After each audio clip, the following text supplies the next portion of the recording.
Spirit 105.3. Hello, is this my dear friend Sue? It sure is. How are you this morning? I'm delighted to hear your voice. How are you, Sue? I'm doing good. Glad to hear it. I'm so excited for you to share this story today. Something happened, Sue, 5 minutes before you got married. What was it? Well, just before I was getting ready to walk down the aisle to my groom, our pastor came up to tell me how lovely I looked.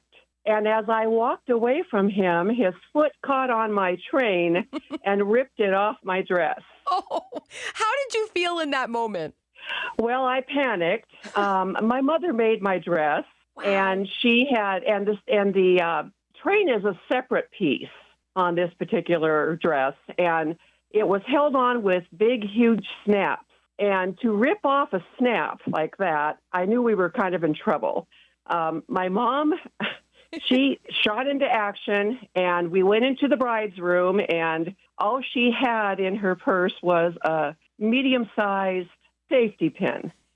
And so she attached that dress back to the dress, and we had to delay the wedding for a few minutes while we were doing that. Oh. And then we came back and lined up and got ready to go down the aisle. And, of course, on my mind was, is this train going to hold? Is it going to stay on, or is it going to come off as I'm walking down the aisle? And did the safety pin hold? It did.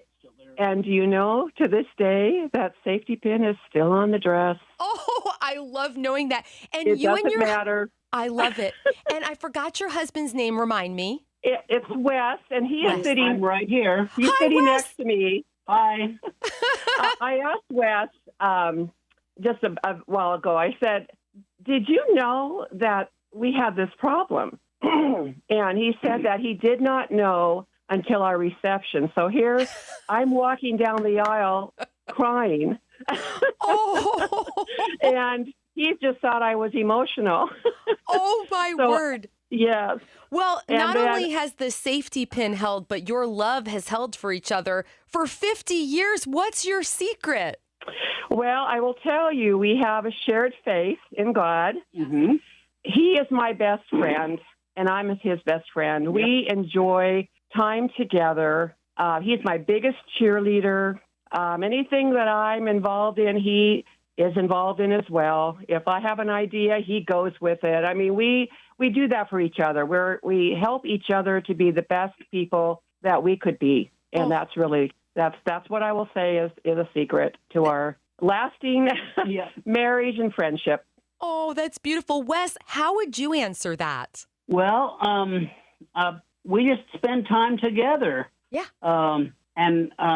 I think Sue asked me, we were talking about, when we first got married, and one thing that came up was when we were first married, of course, I was totally ignorant. I was coming from living at home with my parents to being married. And at first, I expected Sue to be just like my mom. What a mistake. Because not every woman is my mom. Right. Yes. And so if I have any advice to any guys getting married, I don't expect your new wife to be like your mom. Yeah. Setting those expectations is so important. It could be like your mom vacuumed, so you expect your wife to vacuum, and that could cause an argument. Am I right? Right. Yes. Yeah. What was the idea? What happened that? Okay, Wes, what happened? Well, several things. Growing up, my mom always cut my hair, and so I expected Sue to get me to cut my hair, which she does, and she does a really good job now.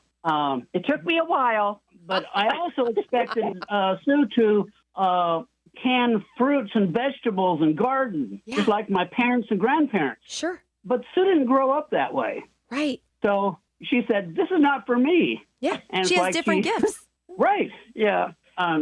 What brought that up, Erica, was I was pregnant, and it was hot, and we are canning crab apples because that's what we had in the yard. Yeah.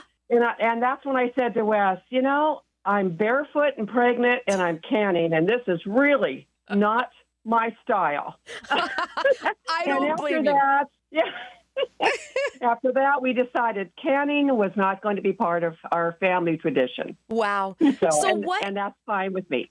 I'm right there with you. What is one piece of advice that you would each give to somebody who's getting married this fall? Ooh, Oh, wow. that's a big question. Well, I would get to know that person in all seasons. What are they like in the fall, in the winter, in the spring, in the summer? What is their personality like? Just kind of get to know them. Yeah. I was, excuse me, I was very young when we got married. I was 18, almost 19. Me too. Yeah, 3 weeks short of my 19th birthday, and I was pretty naive. Now, Wes and I went together for 4.5 years. We thought we knew each other. Yeah, we knew each other dating. Yeah, and you're always putting on the best face, preparing to see each other, and you don't really get to see the real them. That's And wise. so the first year was an eye-opener. Yeah. Yes, it was. That's so we good. got along great, but we needed to discuss some things. Sure. And finances was another thing that we'd never really discussed. Right. Because I also was living at home, and then we come together in a marriage, and neither one of us had experience living on our own. So we grew up together. We really did. I met him when I was 14. Wow. So, yeah. And so we grew up together. So I think we both did a pretty good job of raising each other. Oh, Sue, that is so beautiful. Wes, what would you add to that? What's your piece of advice? Well, always consider your wife your best friend. And whatever you do for yourself, make sure that it's also for her Yes. or compliments her. I guess don't do things for yourself that's selfish. No, that's so good. Like when we, early on, when I didn't go fishing and hunting off by myself, I wanted to take Sue with me. Not fishing and hunting. No, but, not fishing. But, camping. And we did. Yeah. The other thing that we both have done is we never say anything that is so horrible that, it leaves the other person devastated. Yeah. We pick our words always. We, of course, have had arguments, but we never say anything so horrible because you can't take that back. And it's in their memory. And so we try to be very respectful, even when we're having a bit of an argument. We try not to ever say anything that will devastate the other person. And that is a big deal. Wow. That's loving one another on a whole other level, because the Bible says there is life and death in the power of the tongue. So I'm right there with you. You can't, I read yesterday in a novel that words aren't like gift receipts. You can't take them back. And I thought, ooh. That is so true. And Wow. that's true of friendships as well. And even when you're dealing with your children, Yes. you can't take back this stuff. They can't unhear it. And so, not that we were perfect parents. There were probably times, especially during the teenagers, we probably said some things Me too. we would love to have taken back, but at that moment.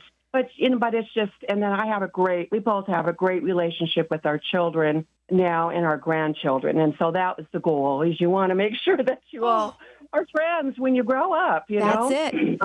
Yeah. Wow. Well, I love talking to both of you. Happy 50th anniversary and many more. Y'all are loved. Thank you. Thank you so much, Erica. God bless you, my friends. Take care. Thank you.